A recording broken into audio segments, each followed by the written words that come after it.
We're back in the war room. I'm Congressman Matt Gaetz. Stephen K. Bannon is on assignment. Stephen K. Bannon is on assignment. Why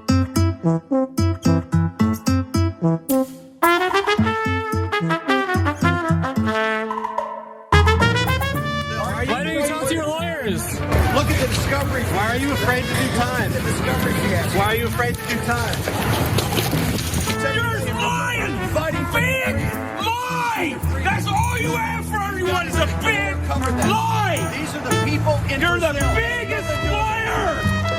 Big lie! It's a big lie! These are the Wow, that assignment is going well for Steve Bannon as Matt Gaetz there fills in for him.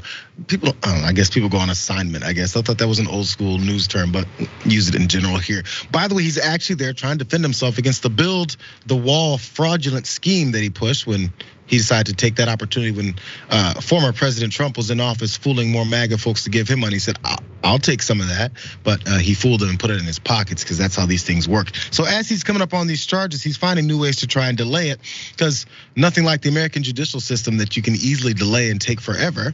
Lawyers revealed in court on Thursday that far-right media figure Steve Bannon has for months now ghosted his legal team.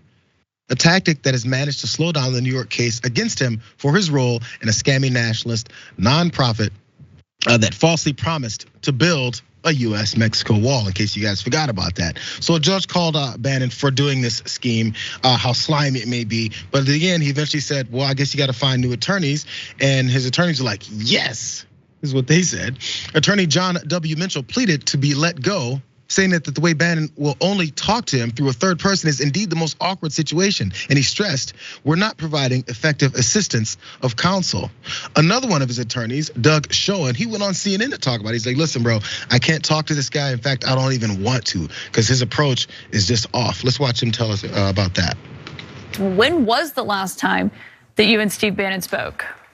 Well, we speak. We just don't speak about this case. I concluded that we had irreconcilable differences about the approach to the case, the defense of the case, the strategy in the case, the resources for the case. And so the best policy on that was just not to talk about it anymore. I talked to him through a third-party lawyer. And Steve Bannon may well be right, and I might be wrong in how the case should be approached, but it's his case and his life after all, and he deserves to be able to proceed with a defense that he thinks is appropriate. The defense that Steve Bannon thinks is appropriate, his attorneys are bailing. They're like, yes, thank you for not speaking to us. Maybe you can move things along, but the point is to delay. Here's some of the charges that he's delaying from having to face. He's pleaded not guilty to charges of money laundering, conspiracy, and scheming to defraud these investors to build the wall. If convicted, he could face a 5 to 15-year prison sentence for that whole fraudulent charity case that he's pushing there.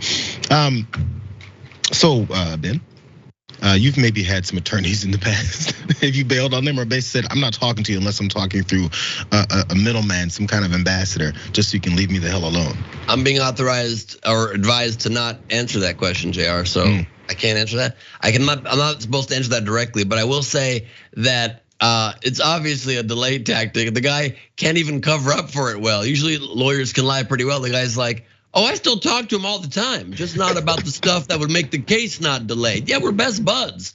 He just might be right, and we need to delay. And I also talked to him through a third-party lawyer. So you got that third-party lawyer. Why can't that be your lawyer? He's just trying to delay. And there's so many problems here. There's so many problems here with just everything. Why is Matt Gaetz co-hosting a show? Why did Ted Cruz have a show?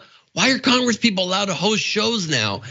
You're already spending half of every single day fundraising. They literally spend 6 to 8 hours a day on the phone fundraising. And now you're hosting television shows, web shows. That's insane and inappropriate. And he has all these Jesus stuff behind him. What happened to separation of church and state? You can't be doing that either. Sending that message out. And then on top of that, saying he's on assignment when the guy's literally defending himself in a case for defrauding millions from innocent idiots that donated to Steve Bannon to build a wall. The only thing that guy probably would build is a taco truck, is insane. And you're covering up for an active criminal, and he doesn't mind when you're so deeply committed in the world of crime and corruption, you don't mind associating. That's why Gaetz doesn't mind sitting next to Santos in Congress during the McCarthy vote. That's why he doesn't mind filling in for Ben, covering for him quite literally. They don't care. They realize they're not going to be held accountable. They'll keep being reelected. There's no consequences. Bannon is a criminal, and he gets to have a show and delay and play the system like a damn fiddle. Well, that's the way it's worked, but also it crossed my mind yesterday, and I'm glad you brought it up because it reminded me.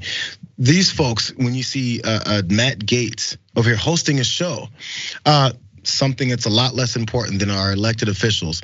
NBA player Draymond Green, in the middle of a season, specifically last year during the playoffs, every once in a while, because he didn't like the way the media maybe asked him the particular questions about the drama that was surrounding him and things going on, he would go on his podcast and say whatever he wanted, how he wanted, and explain things and talk about whatever it is he's feeling. So like, how can someone focus on playing the game if they're going and having podcasts every other night? Are we asking these questions when it comes to what? Ted Cruz is one of the ones you mentioned too, right? Ted Cruz, Matt Gaetz. I assume Marjorie Taylor Greene is going to be doing it next. I'm sure Madison Cawthorn was doing on. That's when he exposed himself. He was on podcasts and everything. Then everyone apparently just wants to have their own voice and way they do it, but they're forgetting about their first job. Or maybe welcome back to MTG Live, where it's all insurrection all the time. We'll be talking coups, coup d'etats, plot attempts. We have a special feature from Brazil today. Very excited about that. I mean, wild. It's the new reality. Everyone's centered around this. That's how these things work. It sucks.